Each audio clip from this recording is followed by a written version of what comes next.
I can't express how devastated I was when Adi Da passed. I happened to be on the island there in Nitumba when the news was given. In fact, I was right outside his art studio where he did pass, and it became clear that he wasn't going to be revived.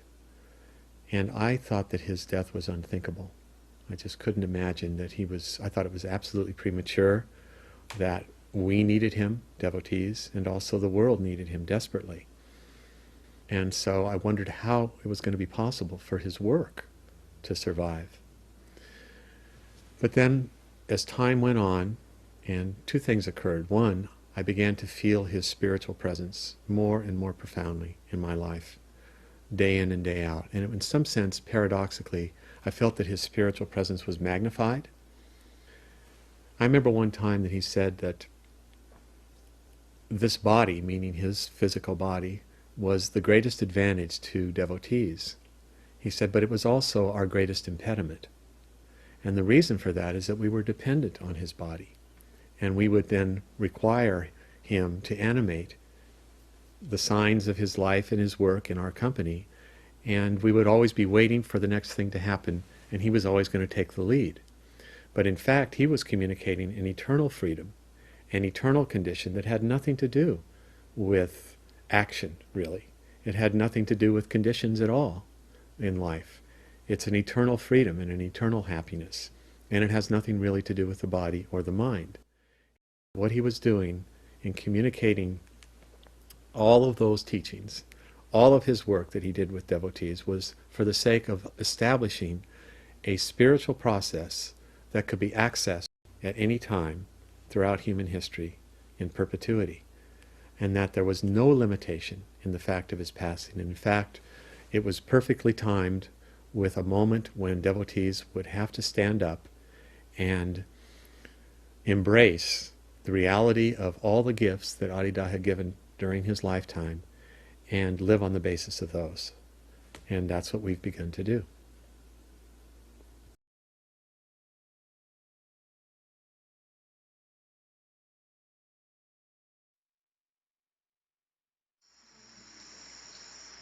This bodily human form, like your own,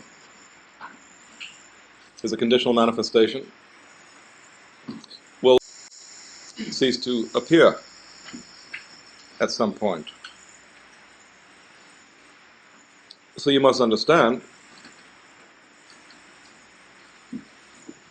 that the way is not about requiring me to be present in my bodily human form.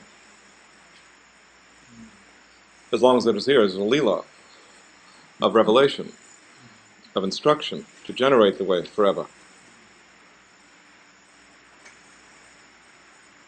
But it too will pass, you see, because it is a conditional manifestation. Unlike my mere and very presence and person, it is temporary. By its means I convert you, I instruct you. I make a lila that will forever be instructive. And then after its time, it will not reappear. I will not reincarnate, appear again in this or some form. In this world, you see? But I will be forever merely present. I'm the one who is always with you, always already with you, now and forever.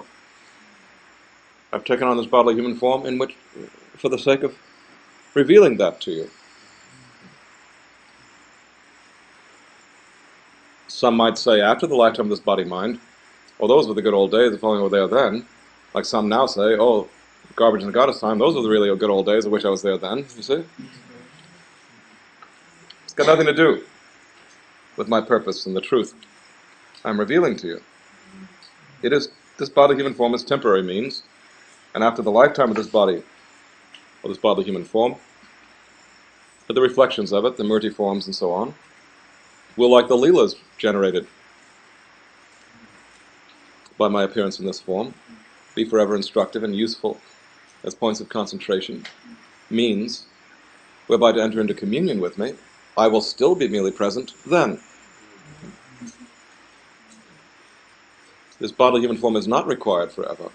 It is required only for the time of revelation, the establishment of this way, such that at some appropriate moment it can be relinquished, dissolved,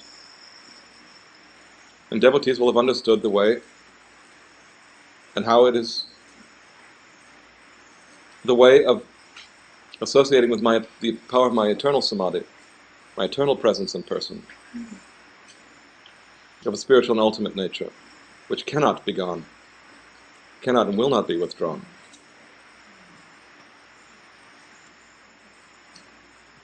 But I will be present then just as now. Exactly. Not diminished. I cannot separate from the conditional domain. I'm its very source, and I'm perpetually present. This is my revelation to you. There'll never be a time when I'm not here. But there'll be a time when I'm physically present, just as most hours of every day, devotees don't have me physically present anywhere. They're somewhere else. When this body passes, you see, it will be the same. Exactly the same. So you should get very used to this embrace of me, merely present.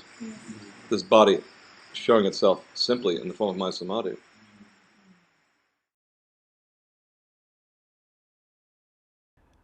When I went to Naitamba directly after the passing of Adi Da with his sister Joanne, I remember a tremendous amount of feeling of loss, and certainly that was true, and loss of my master I felt, but also loss of this intimate being who was intimate with all beings, I felt.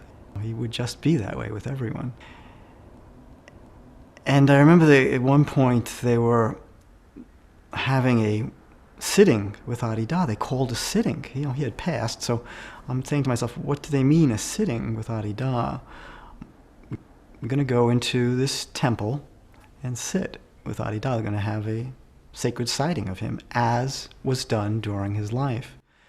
And so we all gathered, and at the time, his daughter Namlila came in with his staff and placed it. As soon as she walked into the hall, this tangible, very familiar, very strong presence of Adi Da came in as well and just was present, completely present. I sat during that entire sitting as if, literally, as Adi Da was there.